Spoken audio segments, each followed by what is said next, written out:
صحيح إنا تفارقنا وكلنا راح في حاله، ولكن كان لا تقدير موقف ما تناسيته.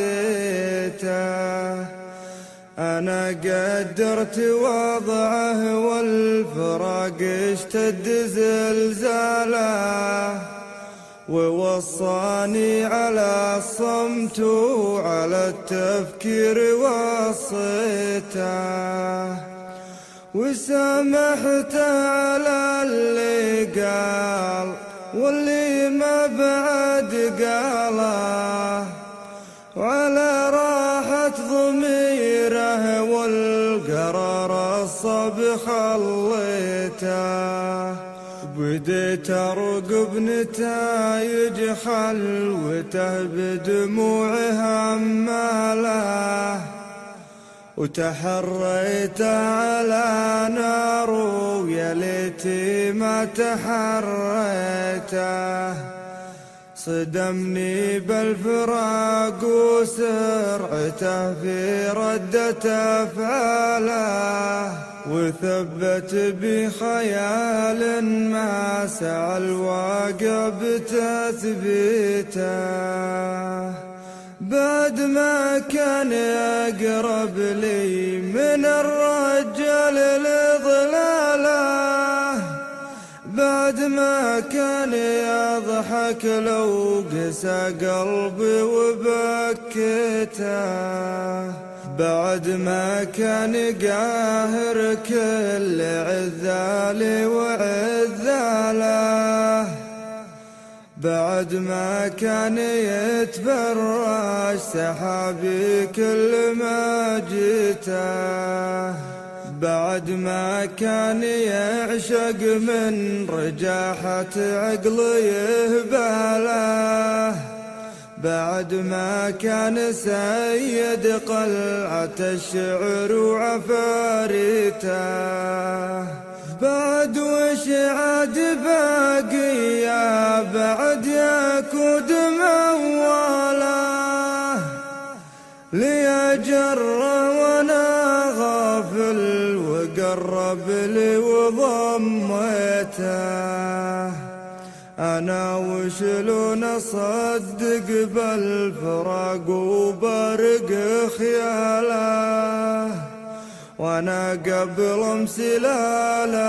امسلال اليوم في بيته. وش اللي صار يا ربي وش اللي غير احواله، وش اللي يجبره يصد صوتي يوم ناديته.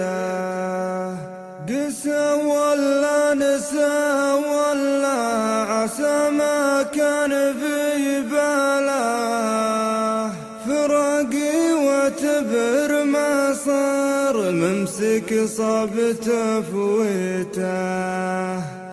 عجب يا قلبي كيف حظوظنا بالوقت مياله، وانا ما فيه شيء ما يسوى الا وسويته.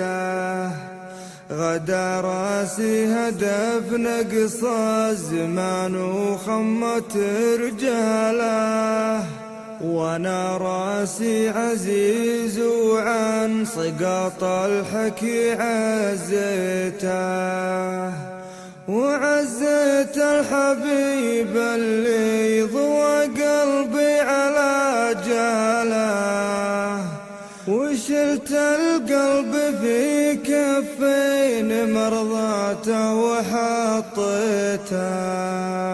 وانا ماني ولد عمه ولا حتى ولد خاله، ولكن دون بن عمي وبن خالته عزويته.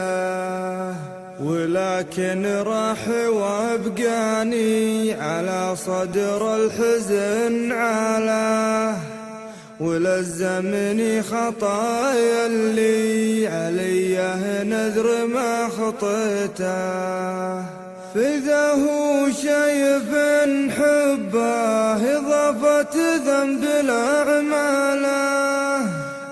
أطهر ما عملته في حياتي يوم حبيته، وعزايني على حق وعزاينه على باله، وعزايني على صدق الغلا والشوق خاويته.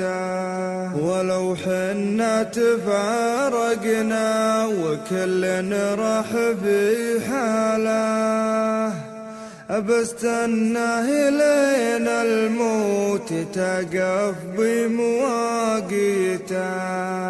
أبستناه لين الموت تقف بمواقيته، أبستناه لين الموت تقف بمواقيته.